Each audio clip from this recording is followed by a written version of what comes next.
আসসালামু আলাইকুম। এইচএসসি 25, 26 এবং 27 ব্যাচ তোমরা যারা ভিডিওটা দেখছো, তোমাদের জন্য আজ আমরা একটা নতুন প্লেলিস্ট শুরু করছি, যেখানে আমরা বাংলা প্রথম পত্রের সকল গদ্য পদ্য নাটক উপন্যাস সবকিছু এমসিকিউ আলোচনা করব, স্পেশালি যেগুলো এইচএসসি তে বোর্ড পরীক্ষা এসেছিল। সো এখান থেকে তোমার 99% চান্স পাওয়ার একটা সম্ভাবনা থাকে, বাকি একটা দুইটা সেটা বাইরে থেকে তোমার আসতে পারে। ঠিক আছে, সো তোমরা সবাই মন দিয়ে ক্লাসগুলো করো।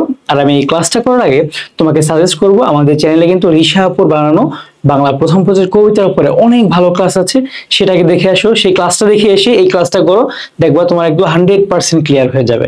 ওকে, তাহলে আসো আমরা বেশি কথা না বলে শুরু করে দেই। ওকে, আমাদের এখানে যে প্রথম প্রশ্নটা আছে সেটা রবীন্দ্রনাথ ঠাকুরের প্রথম কাব্যগ্রন্থের নাম কি? ওকে, রবীন্দ্রনাথ ঠাকুরের কি প্রথম কাব্যগ্রন্থের নাম কি? তো তোমাকে এখানে বেশ কিছু অপশন দিয়ে কনফিউজড করা ট্রাই করবে। আমার এখানে অপশনগুলো একটু ভুল আছে। সো এখানে তোমার অনেক ধরনের অপশন থাকতে পারে, যেমন তোমার সোনার তরী থাকতে পারে, তারপর তোমার এটা কিন্তু একটা কাব্যগ্রন্থ, তারপর তোমার শেষের কবিতা কিন্তু একটা উপন্যাস, সেটা থাকতে পারে, গীতাঞ্জলি একটা গানের বই, সেটা থাকতে পারে। হ্যাঁ, এরকম অনেক কিছু দিতে পারে, কিন্তু এটার অ্যান্সার হবে কি? বনফুল। ওকে, এটার অ্যান্সারটা কি হবে? বনফুল। এটা একটু বলে দিলাম, আসলে এটা মুখস্থ জিনিস তো, সো এগুলো তোমার মুখস্থ করতে হবে। আচ্ছা, আর তোমরা কিন্তু মাঝে মাঝে প্রশ্ন করো যে ভাইয়া এইচএসসি পরীক্ষার জন্য কবি পরিচিতিটা কতটুকু ইম্পর্টেন্ট? ঠিক আছে, কবি পরিচিতিটা কতটুকু ইম্পর্টেন্ট, এটা কিন্তু খুবই ইম্পর্টেন্ট না। স্পেশালি তুমি ধরো সাল তারিখ এগুলো কারটা মনে রাখতে পারো, এটা হচ্ছে তুমি রবি ঠাকুরেরটা মনে রাখবে। কবি পরিচিতির ক্ষেত্রে একদম 100% মুখস্থ করবে রবি ঠাকুরেরটা আর কাজী নজরুলেরটা। ঠিক আছে, এই দুজনেরটা তুমি মুখস্থ করবা। আর বাকিদের ক্ষেত্রে কিছু ইম্পর্টেন্ট ডেট আছে, সাল আছে, সেগুলো আমরা আস্তে আস্তে পড়াবো ক্লাসের টাইমে। এন্ড তাদের কিছু ইম্পর্টেন্ট লেখা আছে, সেগুলো আমরা তখনই বলে দিব। ওকে, তাহলে আসলে আমরা পরেরটাই মুভ করি। এখানে দেখো রবীন্দ্রনাথ ঠাকুর কত সালে সাহিত্যে নোবেল পুরস্কার পান? একদম মুখস্থ একটা জিনিস, 1913 সালে তিনি সাহিত্যে নোবেল পুরস্কার পেয়েছেন। এটা কিন্তু আমরা সেই ক্লাস 6 থেকে পড়ে আসছি। হ্যাঁ, আর এটা কিন্তু বাংলা সাহিত্যের one of the most significant একটা ইভেন্ট, সো এটা কিন্তু তোমার মনে রাখতে হবে। ওকে, তারপর আমরা সামনের দিকে যাব। এখানে আমরা দেখতে পাচ্ছি ধান কাটা হলো সারা চরণটির মাধ্যমে কোন ভাব প্রকাশ পেয়েছে? আচ্ছা, আমরা ধান বলতে কি বুঝি? ধান বলতে আমরা কবির যে সৃষ্টিকর্ম আছে, কবির যে সৃষ্টিকর্ম আছে সেটাকে আমরা বুঝতে পারি। ঠিক আছে, ধান বলতে আমরা কি বুঝি? কবির সৃষ্টিকর্মটাকে বুঝি। এখানে কাটা, কাটা মানে কি? ধান কাটা হলো সারা মানে সৃষ্টিকর্ম শেষ হয়েছে, সম্পাদন করা তার শেষ হওয়া। ওকে, এরকম একটা মিনিং দিচ্ছে এখানে। সো এখানে আমরা কি দেখতে পাই? তাহলে অপশনস গুলো দেখো। ফসলের কাজ সম্পন্ন হওয়া, না, এটা অ্যান্সার হবে না। কর্মের পরিণতি, হ্যাঁ, এই যে কর্মের পরিণতিটা, ওকে, এটা কিন্তু হয়। কর্মময় জীবন, এটাও মিন করে না। ফসল তোলা তারা, এটাও মিন করে না। আশা করি তোমরা বুঝতে পেরেছো। তারপর আসো আমরা সামনের দিকে যদি যাই, এখানে সোনার তরী কবিতায় বর্ণনা মতে বর্ষা কখন এলো? ওকে, সো আমরা যদি কবিতাটা একটু ভালো মতো পড়ি, রাশি রাশি ভাড়া ভাড়া ধান কাটা হলো সারা, কাটিতে কাটিতে ধান এলো বর্ষা। ঠিক আছে, সো এখানে আমরা দেখতে পাবো কি তোমার ধান কাটতে কাটতে কিন্তু বর্ষাটা এসে পড়েছে। ওকে, সো তুমি কবিতাটা যদি বারবার একটু পড়ো না, দেখবা তোমার নিজের মুখস্থ মতো হয়ে গেছে। এরকম কিন্তু হয়। ঠিক আছে, যেমন ধরো যে কোন ক্লাসে একটা কবিতা পড়েছিলাম যে তোমার শুধু বিঘে দুই ছিল মোর ভুই, বাকি সবই গেছে ঋণে। বাবু বললেন বুঝেছো ওপেন, এ জমি লইব কিনে। আমি বলিলাম আমি, তুমি ভূস্বামী, ভূমির ভুলে গেছে এরপর। ঠিক আছে, ঠিক, এরপর দেখো আমরা সামনে দিকে একটু যাই। এখানে দেখো পরপারে দেখি আঁকা তরু ছায়া মসি মাখা। এখানে মসি মাখা বলতে কি বোঝানো হয়েছে? দেখো এখানে আমরা তরু ছায়া মসি মাখা, এই যে সিচুয়েশনটা ছিল, তার মানে কি এটা অস্পষ্ট মহাকাশ কিন্তু ইঙ্গিত দিচ্ছিল। এখানে অপশনগুলো দেখো কালো রঙে মাখানো, এটা কিন্তু এক্সাক্ট মিনিং, সেটা কিন্তু আমরা চাইনি। বা মসজিদার অস্পষ্ট, মসজিদার মাখা, এটা হয় না। অস্পষ্ট মহাকাল মানে কি? মহাকালটা না একটু অস্পষ্ট একটা জিনিস। ঠিক আছে, সো এটার কালগ্রাসের শিকার সবারই হতে হবে, সো এটা এখানে মিনিং দেওয়া হয়েছে। তারপর দেখো এখানে সোনার তরী কবিতায় বিদেশ শব্দটি কি অর্থে ব্যবহার করা হয়েছে? এখানে যে বিদেশ শব্দটা, হ্যাঁ, এখানে আমরা কি অপশন যদি একটু দেখি, যে পরলোক, অচেনা জগৎ, চিরায়ত শিল্পলোক, মহাকাল। এখানে দেখো বিদেশটা কি? চিরায়ত শিল্পলোক। ওহো, তুমি কোথা যাও, কোন বিদেশে? মানে সোনার তরী যখন রবীন্দ্রনাথ ঠাকুরের লেখা সকল জিনিসকে নিয়ে চিরায়ত শিল্পলোকের মধ্যে নিয়ে যাচ্ছে, তার মানে কি সেটাকে বিদেশ মিনিং দেওয়া হয়েছে। কেন? কারণ রবীন্দ্রনাথ ঠাকুর তো মারা যাবেন এক সময়, কিন্তু তার যে লেখা, আমরা কিন্তু তার কবিতায় সোনার তরী, সেটা তোমরা পড়ছো, পরীক্ষায় প্রশ্ন আসছে, আমি ক্লাস নিচ্ছি, সেটা কিন্তু বেঁচে আছে। ওকে, তারপর দেখো আমরা একটু সামনের দিকে যাই। এরপর দেখো যে সোনার তরী কবিতায় কোন সময়ের কথা আছে? এখানে আমরা যদি দেখি যে রাত রাত নিয়ে আসলে সোনার তরী কবিতায় তেমন কোনো কিছু নেই, তারপর দুপুরও নেই, বিকেলও নেই। তুমি যদি কবিতাটা একটু মনে করে ট্রাই করো, তুমি দেখবা যে প্রভাত বেলা এই ওয়ার্ডটা কিন্তু তুমি পাবা কবিতার মধ্যে। সো কবিতা বা এই যে এরকম এমসিকিউ পড়ার জন্য তোমার কিন্তু কবিতার যে থাকবে সেটা কিন্তু বারবার পড়তে হবে। বারবার যদি তুমি দেখতে থাকো না, তাহলে দেখবা তুমি এরকম কোয়েশ্চেন গুলো অ্যান্সার করতে পারবে খুব ইজিলি। তারপর দেখো যে সোনার তরী কবিতায় ঠাঁই নাই কথাটির মাঝির কেমন মনোভাব প্রকাশিত হয়েছে। আচ্ছা, যখন কবি কথাটা বলে ঠাঁই নাই ছোট সে তরী আমারই সোনার ধানে গিয়াছে ভরে, মানে কি কবি কিন্তু বুঝতে পারছেন যে তার যে সোনার তরীটা সেটা কিন্তু মানে তার যে তরীটা সেটা কিন্তু ভরে গিয়েছে, মানে কি সেখানে আর কিছু সংকুলন হবে না।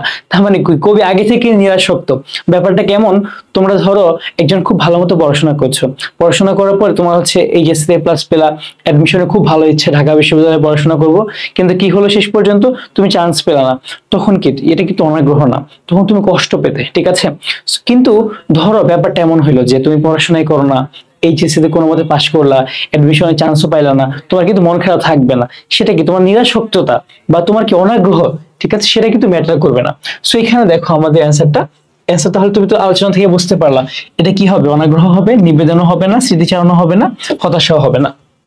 ওকে, তারপর আসো আমরা সামনের দিকে যাব। সেটা হচ্ছে সোনার তরী কবিতায় কৃষককে তরিতে নিতে না চাওয়ার কারণ কি? এখানে দেখো ঠাঁই নাই ছোট সে তরী আমারই সোনার ধানে গিয়াছে ভরি, এইখানে তুমি দেখতে পারবা অপরিচিত বলে এটা কিন্তু হবে না অ্যান্সারটা। তারপর দেখো মাঝি উদ্বিগ্ন থাকায়ও হবে না, দুর্যোগের কারণেও হবে না, তরীটি কি ছোট, ঠিক আছে, ঠাঁই নাই ছোট সে তরী। এরপর দেখেন আমরা সামনে যাব, এখানে কি আছে আমাদের সোনার তরী কবিতায় মাঝির আচরণে কি প্রকাশ পেয়েছে। দেখো এখানে যে মাঝি ছিল, হ্যাঁ, মাঝি কেমন, মাঝি কিন্তু কাউকে কেয়ার করে না, মাঝি কিন্তু সে তার কাজ করবে, সে চলে যাবে। এখানে দেখো এই যে আমাদের মাঝির যে ব্যাপারটা, এখানে সোনার তরী কবিতায় মাঝি মানে কি, এখানে মাঝি তোমার ছলনার অভিনয় সে করছে না, চপলতাও করছেন না, চরম বাস্তবতাও সে দেখাচ্ছে না, সে নির্বিকার নিরাসক্ত, মানে কবি যা ইচ্ছা বলতেছে। মাঝি কি কোনো কিছু বলেছে সম্পূর্ণ কবিতায়? এটা কিন্তু একদম একপাক্ষিক কথাবার্তা হচ্ছে এখানে। তোমার ধরো আমাদের যে আরেকটা কবিতা আছে আমাদের বইয়ে, যেটা কি সংলাপ নির্ভর কবিতা, ঠিক আছে, সুফিয়া কামালের। সেখানে কি, সেখানে কবি ভক্ত বলতেছে কবিকে, হ্যাঁ কবি তুমি এখনো কবিতা লিখতেছো না কেন, এখানে তো বসন্ত এসে গেছে, হ্যাঁ। তো এরপর কবি বলতেছে না আমি লিখবো না, আমার মন টন খারাপ। সেখানে কি দুই পাক্ষিক, কিন্তু এখানে কিন্তু একপাক্ষিক একটা কথাবার্তা হচ্ছে কবি আর হচ্ছে মাঝির এখানে। তারপর দেখো সোনার তরী কবিতায় বাংলা কোন মাসের উল্লেখ রয়েছে? দেখো শ্রাবণ গগন ঘিরে, তোমার কি মনে পড়ে এই লাইনটা? সো এখানে শ্রাবণটা এসে যাবে অ্যান্সারে। এই জিনিসগুলো কিন্তু বোঝার কিছু নাই এখানে, তুমি জাস্ট মুখস্থ, তোমার কবিতাটা যত বারবার পড়বা তোমার কিন্তু মাথায় ক্যাচ করবে। কবিতা মুখস্থ করতে হয় না, বুঝে বুঝে তুমি যদি বারবার পড়ো তাহলে কিন্তু হয়ে যায়। আমাদের চ্যানেলে ক্লাস পাবা, ক্লাসগুলো করে নিতে পারো সার্চ করে, ওকে। তারপর দেখো সোনার তরী কবিতায় কবির আক্ষেপ নিচে কোন পংক্তিতে প্রকাশ পেয়েছে? দেখো আমার সোনার ধানে গিয়েছে ভরি, এখন আমার লহ করুণা করে, গগনে গরজে মেঘ ঘন বর্ষা, যাহা ছিল নিয়ে গেল সোনার তরী। এখানে দেখো গগনে গরজে মেঘ ঘন বর্ষা এটা কিন্তু হচ্ছে না কোনোভাবেই, হ্যাঁ। তারপর দেখো এখানে তোমার কনফিউশন কোনটাই হতে পারে। এখানে দেখো আমার সোনার ধানে গিয়েছে ভরি, এটা কিন্তু কনফিউশন হওয়ার মতো। তারপর দেখো এখন আমাকে লহ করুণা করে, যাহা ছিল নিয়ে গেল সোনার তরী।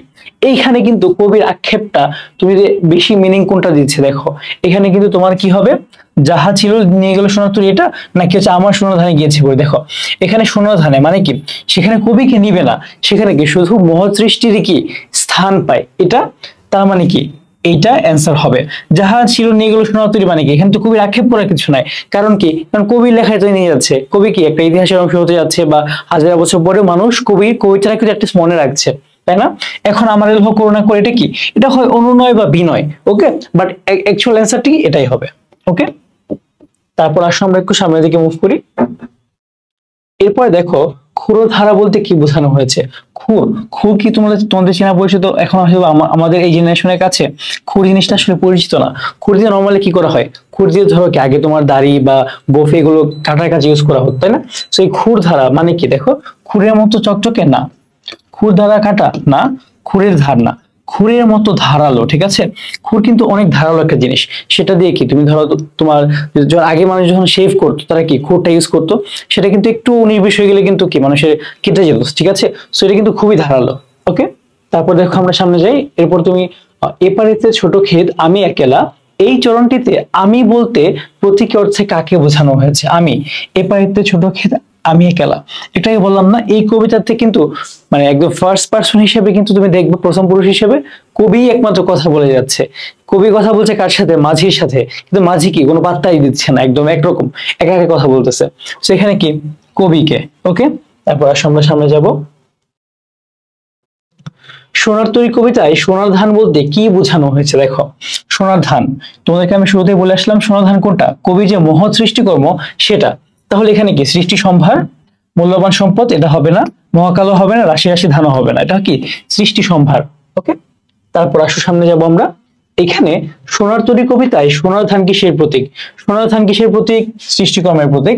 একটু আগে সেম কোশ্চেনটাই অন্য একটা বোর্ডে একটু চেঞ্জ করে এসেছে। ওকে, তারপর আসো আমরা সামনে যাই। এখানে হচ্ছে সোনার তরী কবিতায় বাঁকা জল, বাঁকা জলটা কিসের প্রতীক? এটা এসেছে আমাদের শব্দার্থ থেকে। তোমাদেরকে আমি বলি, তুমি যখন একটা কবিতা পড়বা, তুমি প্রথমে আমাদের চ্যানেল থেকে একটা ক্লাস করে ফেলবা, সার্চ করে সোনার তরী কবিতা অন্বেষণেরু এটা লিখলে পেয়ে যাবা। ক্লাসটা করার পরে তুমি আমাদের হচ্ছে যে এই এমসিকিউ ক্লাসটা করার আগে তোমার যে কাজ হবে, তুমি বইটা ভালো মতো পড়বা, শব্দার্থ পড়বা, সেখানে যে পাঠ পরিচিতি আছে সেটা পড়বা, তারপরে এই ক্লাসটা করবা। দেখবা তোমার অনেক কিছু তুমি আগে থেকেই পারো। দু একটা যা কনফিউশন হওয়ার মতো আছে সেগুলো আমরা সলভ করে দিব। সো বাঁকা জল কিসের প্রতীক?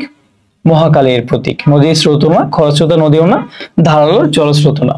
ওকে, তারপর আসো সামনের দিকে। এখানে সোনার তরী কবিতায় বাঁকা জল মূলত কিসের প্রতীক? সেম প্রশ্ন, মানে আরেকটা বোর্ডে এসেছে একটু ডিফারেন্ট করে। বাঁকা জলটা কিসের প্রতীক? এখানে দেখো কাল স্রোতের প্রতীক বা অনন্ত মহাকালের প্রতীক। এখানে দেখো এটা হচ্ছে অনন্ত মহাকালের প্রতীক, ঠিক আছে। কাল স্রোত হচ্ছে এখানে অপশনটা হয় কোনটা? অনন্ত মহাকালের বা মহাকালের প্রতীক। ওকে, তারপর সোনার তরী কবিতায় ফসলের জমি চারদিক বেষ্টিত জলরাশি কিসের প্রতীক? দেখো এখানে কি বলছে, কৃষক একটা সিচুয়েশন তোমাকে আমি একটু দেখাই। ধরো এটা হচ্ছে একটা জমি, হ্যাঁ, কৃষক এখানে দাঁড়ায় আছে, মানে হচ্ছে কবি এখানে দাঁড়ায় আছে। এখানে কি তোমার চারপাশে নদী, চারিদিকে বাঁকা জল করেছে খেলা। এর মাঝে কি আসলো? এর মাঝে কি সোনার তরী নিয়ে মাঝি চলে আসছে, ঠিক আছে। এখানে মাঝে এসে বলতেছে তোমার যত সৃষ্টিকর্ম আছে সব দিয়ে দাও। সো এখানে তুমি দেখো এই যে টাইমটা, এই চারপাশে যে নদীটা, এটা কিসের প্রতীক হতে পারে? দেখো এটা হচ্ছে কি কাল স্রোতের প্রতীক, ঠিক আছে। এই যে চারপাশে সময়, সময় কি আমাদের চারপাশে আছে না, সময়টা কি আস্তে আস্তে বয়ে যাচ্ছে না, এটাকেই ইন্ডিকেট করা হচ্ছে। নির্বিকারত্ব হয় না, নিঃসঙ্গতা হয় না, অসহায়ত্ব হয় না। অসহায়ত্ব আর নিঃসঙ্গতা এই দুটা কি কার সাথে মিলে? এই দুটা মিলে হচ্ছে আমাদের কবির সাথে। কিন্তু এই যে আমাদের চারপাশে বাঁকা জল খেলা করছে, এরা কি?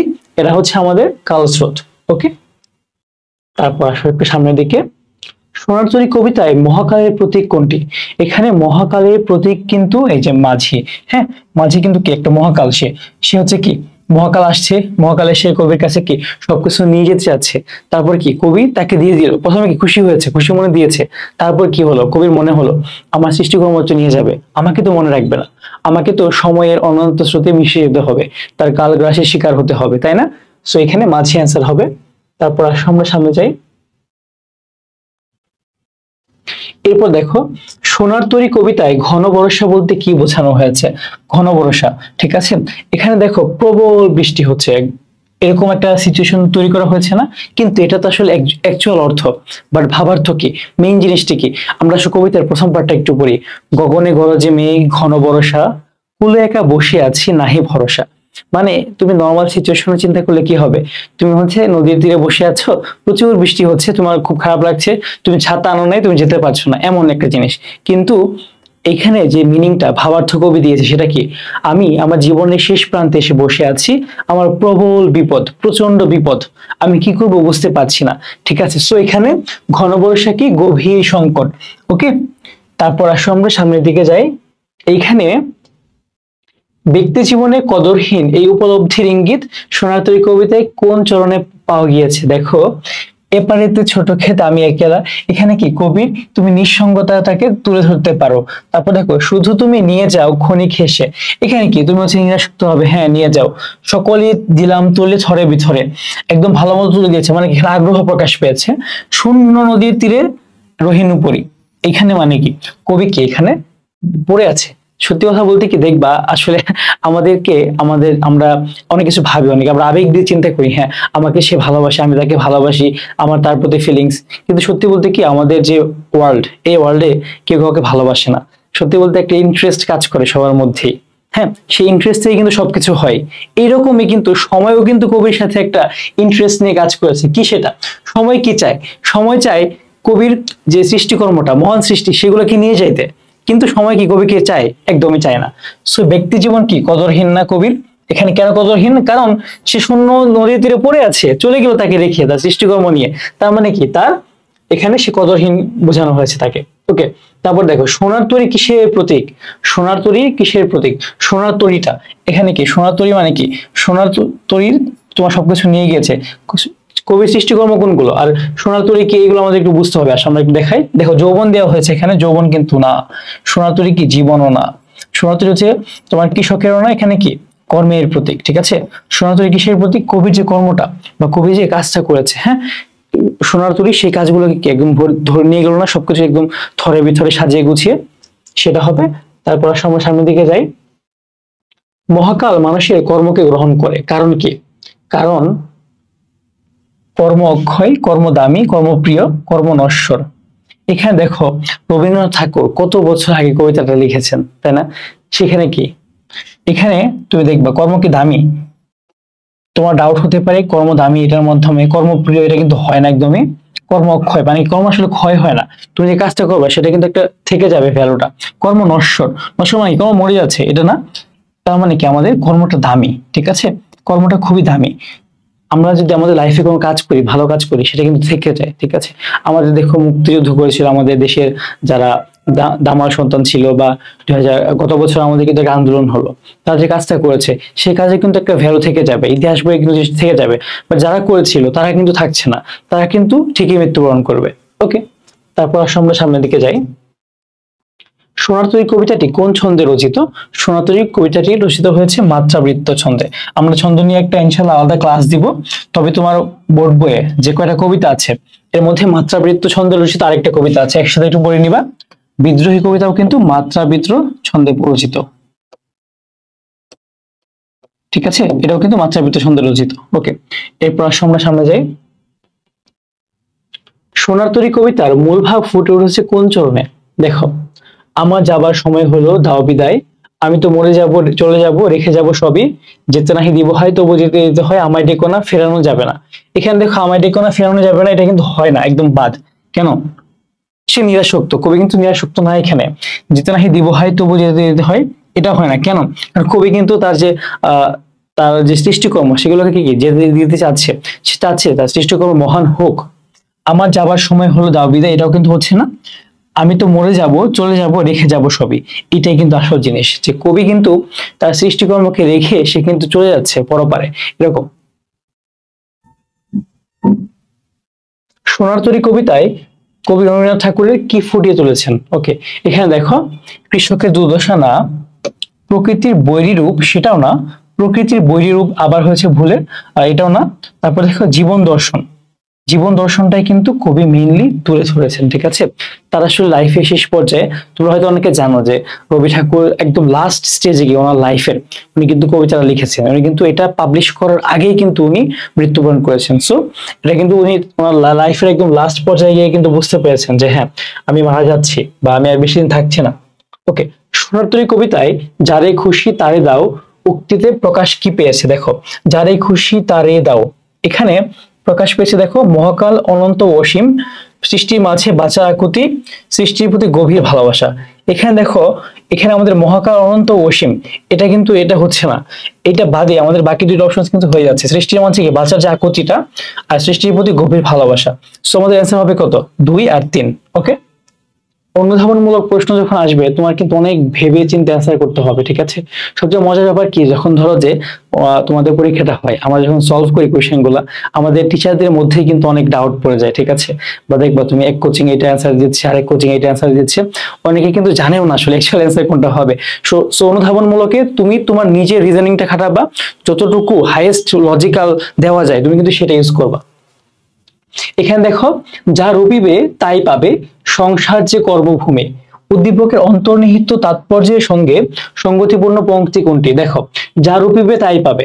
তুমি যাই করবা, তুমি যে কাজটাই করবা সেটাই তুমি কি ফল পাবা। To every action there is an equal and opposite reaction. সংসার যে কর্মভূমি, মানে তোমার এই যে সংসারটা বা এই যে জগৎটা, এটা কি কাজের জায়গা। তাহলে আমরা দেখি এখানে একখানি ছোট ক্ষেত আমি একেলা, এটা কিন্তু হয় না। এখন আমারই লহ করুণা করে, সেটাও কিন্তু হয় না। আমারই সোনার ধানে গিয়েছে ভরি, যত চাও তত লও তরণী পর, এটাও কিন্তু হয় না। তার মানে কি আমারই সোনার ধানে গিয়েছে ভরি, এটা কিন্তু হয়। তাই যা রূপিবে তাই পাবে, সংসার যে কর্মভূমি মানে কি কবি তার নিজে যে কর্মগুলো করেছেন সেটা হবে এখানে অ্যান্সারটা। ওকে, তারপর আসো একটু সামনের দিকে। এখানে আবার এসেছে সেম জিনিসটাই, যে পৃথিবীতে ভালো কাজের জন্য ভালো ফল পাওয়া যায়, মহাকাল মানুষের কর্মকে গ্রহণ করে মানুষকে নয়, মানুষ নশ্বর তার কর্ম অবিনশ্বর। দেখো এখানে আসলে আমাদের কোনটা কোনটা হয়। দেখো, যা রূপিবে তাই পাবে, তুমি যে কাজটা করবা সেটাই পাবা, তুমি তার ফলাফলটা পাবা। সংসার যে কর্মভূমি, এখানে প্রথম লাইনটা তুমি মিলাও, পৃথিবীতে ভালো কাজের জন্য ভালো ফল পাওয়া যায়, এটা একটা জিনিস।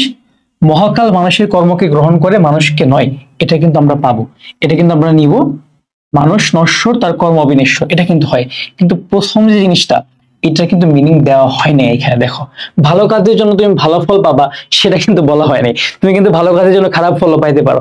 অনেকে আছে না যে ভালো কাজ করেছে, ভালো কাজ করে কি তাকে মৃত্যুবরণ করতে হয়েছে বা কোন ঝামেলার মধ্যে পড়তে হয়েছে। সো ভালো কাজ করলে যে ভালো ফল পাবা সেটা কিন্তু না, কিন্তু তুমি ফল পাবা, ঠিক আছে সেটা। সো আমাদের এখানে অ্যান্সার কোনটা হবে? 2 আর 3। ওকে, তারপর আসলে আমরা সামনে যাই। যে বিষাদ সিন্ধু তুমি করিলে রচনা, পরিণীকে তার রেখা জীবনের স্রোতে, তোমার কীর্তি যে তাহা অক্ষয় অব্যয়। আচ্ছা, এখানে দেখো যে উদ্দীপকের শেষ চরণের সঙ্গে নিচের কোন চরণটি সমার্থক বোধক? শেষ চরণটা কি? তোমার যে কীর্তি তাহা অক্ষয় অব্যয়, মানে তুমি যে কাজগুলো করছো তোমার কাজগুলো কিন্তু থেকে যাবে, তোমার কাজের যে একটা আফটার ইফেক্ট সেটা কিন্তু থেকে যাবে। তাহলে আমাদের এটা কোনটা মিলবে? দেখো, কাটিতে কাটিতে ধান এলো বর্ষা, সেটা মিলবে না। দেখে যেন মনে হয় চিনি উহারি, এটাও হবে না। যাহা ছিল নিয়ে গেল সোনার তরী, এইটা একটা তুমি ধরতে পারো হওয়ার মতো একটা। আর এখন আমার করুণা করে, তুমি এখানে দেখো কি বলেছে, তোমার যে কীর্তি তাহা অক্ষয় অব্যয়। তার মানে কি তোমার কীর্তি কোনটা? তোমার কীর্তি হচ্ছে যাহা ছিল নিয়ে গেল সোনার তরী। তোমার এই কীর্তিটাকে সে কি অক্ষয় অব্যয় করে রেখে দিবে, ঠিক আছে। তো আসো আমরা সামনের দিকে যাই। এখানে শিক্ষক বলছে যে বাংলাদেশে একটি নান্দনিক স্থাপত্য কর্মের নাম বলো। শিক্ষার্থী বললো যে বাংলাদেশের জাতীয় সংসদ ভবনটা। শিক্ষক বলছে এটা স্থপতিকে, তারা বললো আমি জানি না স্যার। শিক্ষক তখন কি বললো, হ্যাঁ তোমরা কিন্তু দেখো একটা সৃষ্টিকে চিনছো কিন্তু তার স্রষ্টাকে কিন্তু চিনছো না। তার মানে দেখো এখানে সোনার তরী কবিতায় কিসের সাথে যুক্ত? লুই আইকান কিন্তু তোমার এই আমাদের জাতীয় সংসদের স্থপতি। এই ক্লাসগুলো আমরা অ্যাডমিশন টাইমে করবো ইনশাআল্লাহ ভালো মতো। সো লুই আইকান কে হবে বলো? সে কে? কৃষক। তার সৃষ্টিকর্মকে তুমি জানো, তার সোনার ধানকে তুমি চিনো, কিন্তু তাকে তুমি চিনো না, ঠিক আছে। এরপর আসো সামনে। এরপরে সেম আরেকটা প্রশ্ন, যে উদ্দীপকের মর্মার্থ নিচে কোন চরণে প্রকাশ পেয়েছে? দেখো, একখানি ছোট ক্ষেত আমি একেলা, এটা কিন্তু হবে না। ঠাই নাই ঠাই নাই ছোট সে তরি, এটাকে আমরা ধরতে পারি প্রথমে। আমারই সোনার ধানে গিয়েছে ভরি, এটাকে আমরা ধরতে পারি। শূন্য নদীর তীরে রহিন পরি। দেখো এইখানে তুমি কিন্তু একটা ডাউট পড়ার মতো একটা জিনিস, ঠিক আছে। ডাউটে পড়লে তুমি কিভাবে সলভ করবা, এখানে আমি তোমাদেরকে বারবার যেটা বলি, মেথড অফ ডিরেকশন, ঠিক আছে। তোমাকে কি আগে বাদ দেওয়া শিখতে হবে, মেথড অফ ডিরেকশন, যে তুমি কোনটাকে বাদ দিবা আর কোনটাকে তুমি নিবা, সেটা কিন্তু খুব ইম্পর্টেন্ট বোঝাটা। দেখো, একখানি ছোট ক্ষেত আমি একেলা, এটা কিন্তু আমাদের লাগবে না, ঠিক আছে। সেখানে আমরা আগে মেইন জিসটা ধরা ট্রাই করব। মানে কি? মানে হচ্ছে কবির সৃষ্টিকর্মকে নিয়ে যাওয়া হবে, বা যে কারো সৃষ্টিকর্ম কি বেঁচে থাকবে, সে কি বেঁচে থাকবে না। তাহলে দেখো, ঠাই নাই ছোট ছোট, এটাও কিন্তু মিল আসলে সেই তরিতে কিন্তু সব জায়গায় হয় না। আমার সোনার ধানে গিয়েছে ভরি, এটা কিন্তু হচ্ছে, এটাও কিন্তু ধরা যায়। শূন্য নদীর তীরে রহিনপুরি, এটা কিন্তু হয় না, এটাকে আমরা বাদ দিতে পারলাম। সো আমাদের এখন আছে কোনটা? এই দুইটা। এইটার মিনিং থেকে দেখো, ঠাই নাই ছোট সেতুরি, মানে কি এই যে আমাদের সময় কিন্তু মানুষকে বা একটা সত্তাকে মনে রাখতে চায় না, তার কর্মকে মনে রাখতে চায়। সো এখানে কি এটা হচ্ছে অ্যান্সার। আমারই সোনার ধানে গিয়েছে ভরি, এটা কি মিনিং দেয়? যে তোমার শুধুমাত্র সময়, হ্যাঁ এই আমাদের সময়টা মনে রাখবে কি? সৃষ্টিকর্মকে। তাহলে একটা মজার ব্যাপার হচ্ছে, এই যে দুইটা আমাদের অপশনস আছে, এই দুইটা অপশনসের অনেক টিচার, এক টিচার এটা অ্যান্সার দিবে, এক টিচার এটা অ্যান্সার দিবে, ঠিক আছে। এটার মধ্যে কিন্তু একটা ডাউট পড়বেই। ওকে, সো এই যে কোয়েশ্চেনটা এটা যখন এসেছিল গত 2022 সালে, এটা মিলে আমাদের টাইমেরই মজার ব্যাপার হচ্ছে কি, এই যে 2022 সালে যে কুমিল্লা বোর্ডে, ঠিক আছে, এটা কিন্তু আমার বোর্ডের প্রশ্ন, আমি কিন্তু এটাতে পরীক্ষা দিয়েছিলাম, আমরাও কিন্তু এখানে কি ডাউটে পড়েছিলাম। সো তুমি তোমার সর্বোচ্চ রিজনিংটাকে কাজে লাগিয়ে তুমি একটা অ্যান্সার করবা, ঠিক আছে। তবে তুমি এখানে যদি দেখো যে ঠাই নাই ছোট সে তরি, এটাকে তুমি হচ্ছে এক্স্যাক্টলি ধরতে পারো, অ্যান্সার করতে পারো, বাট এটা কিন্তু ইমিডিয়েট পরের লাইনটাই আমার এই সোনার ধানে গিয়েছে পড়ি, সো এখানে তোমার ডাউটটা সৃষ্টি হবে। তুমি তোমার ওই টাইমে রিজনিং করে তোমার যেটা বেটার মনে হবে তুমি সেটাকে অ্যান্সার করবা। আর একটা মজার ব্যাপার হচ্ছে যে আমরা যখন কোচিং এর সাথে মিলাই, যখন অ্যান্সারটা দেওয়া হয়, মানে বোর্ড পরীক্ষার রেজাল্ট যখন পাই, দেখা যায় যে কি অ্যান্সার দুইটা একটু ধরে মাঝে মাঝে, ঠিক আছে। দেখো, হাসান রাজা তার মর্মী গানের জন্য মানুষের হৃদয়ে বেঁচে আছেন আজও। উদ্দীপকের মর্মী গানকে সোনাতরী কবিতায় কোনটির সাথে তুলনা করা যায়? সেটা কি? মর্মী গানটা সোনার ধান, ঠিক আছে। কবির যে মহান সৃষ্টিকর্ম সেটার সাথে আমরা তুলনা করতে পারি। ওকে, এরপর দেখো এখানে হাসান রাজা তার মর্মী গানের জন্য মানুষের হৃদয়ে বেঁচে আছেন। উদ্দীপক ও সোনাতরী কবিতায় ভাবগত ঐক্যের কারণ কোনটি? দেখো, আমাদের যে কবিতার যে ভাবগত ঐক্য সেটা কি? সেটা কি কবি তার যে সৃষ্টিকর্ম তার জন্য এখনো অমর, হ্যাঁ। আর এখানে যে হাসান রাজা সে মর্মী গানের জন্য অমর, তাহলে এখানে দেখো কি আছে? কর্মফলের মহিমা। ওকে, এটা হচ্ছে আমাদের এখানে অ্যান্সার, কর্মফলের মহিমা। ওকে, আচ্ছা, আমাদের শেষ হয়ে গেল। সো আমি তোমাদেরকে সাজেস্ট করব, তোমরা হচ্ছে যে এই ক্লাসটা করার আগে আবারও বলছি, তুমি যদি কবিতার ক্লাস না করে বইটা ভালো মতো না পড়ে আসো, তাহলে কিন্তু অনেক ডাউট ক্রিয়েট হতে পারে। বা তুমি যদি ক্লাসগুলো করে আসো বা ভালো মতো প্রিপারেশন নিয়ে আসো, তাহলে কিন্তু তোমার ক্লাসটা করতে খুবই মজা লাগবে। এন্ড ইনশাল্লাহ এখান থেকে কিন্তু তুমি অ্যাটলিস্ট, আমার মনে হয় যে 90% কমন পাওয়ার একটা পসিবিলিটিস আছে, ঠিক আছে। সো খুব ভালো মতো পড়ে ফেলবা। আচ্ছা, আর যারা হচ্ছে এইবার এইচএসসি পরীক্ষা দিবা, এইচএসসি 25 ব্যাচ তোমরা যারা আছো, তোমরা অনেকেই আছো যারা মানবিক এবং বিভাগ পরিবর্তন করে ঢাকা বিশ্ববিদ্যালয়ের খ ইউনিট সহ অন্যান্য অনেক বিশ্ববিদ্যালয়ের যে খ ইউনিট আছে বা বি ইউনিট আছে সেখানে পরীক্ষা দিবা। আমাদের ক্লাসগুলো যদি তোমাদের ভালো লাগে বা তোমরা যদি একটা আমাদের সাথে ভালো মতো প্রস্তুতি নিতে চাও অ্যাডমিশন টাইমে, তোমাদের অ্যাডমিশনের যে কয়েকটা মাস তোমরা যদি চাও যে আমাদের সাথে তোমাদের যাত্রাটা হোক, তাহলে আমাদের কোর্সের ডিটেলস দেখতে পারো। এখানে কিন্তু আমাদের 150+ ক্লাস নেওয়া হবে, আমাদের এক্সাম থাকবে। আমাদের এই কোর্সে তুমি এনরোল করলে কিন্তু আরো অনেক কিছু সুবিধা পাবা, যেমন আমাদের রিটেন কোর্সটাকে ফ্রি পাবা, আমাদের সেকেন্ড টাইমের কোর্সটা ফ্রি পাবা, আমাদের কিছু ম্যাটেরিয়ালস দিব তোমাদেরকে, পিডিএফ পাঠাবো। ওকে, আমাদের টিচার প্যানেলেও কিন্তু অনেক ভালো ভালো টিচার আছে, তোমরা আসলে আমরা বলবো না সেটা, তোমরা আমাদের চ্যানেলে ক্লাস করলেই বুঝতে পারবা যে আসলে তোমাদের ক্লাসগুলো কারা নিচ্ছে, ঠিক আছে। তাহলে সবাই ভালো থাকো, ইনশাআল্লাহ পরবর্তী বিদ্রোহী কবিতা নিয়ে তোমাদের সাথে পরবর্তী ভিডিওতে দেখা হবে। এন্ড আমাদের প্রত্যেকটা গদ্য পদ্য নাটক উপন্যাস এমসিকিউ সলভে আমাদের দেখা হচ্ছে ইনশাআল্লাহ। তাছাড়াও এগুলো ছাড়াও আমরা ট্রাই করবো অনুধাবনমূলক প্রশ্ন বা জ্ঞানমূলক প্রশ্ন তোমাদের জন্য আনার, ঠিক আছে। সবাই ভালো থাকো, আল্লাহ হাফেজ।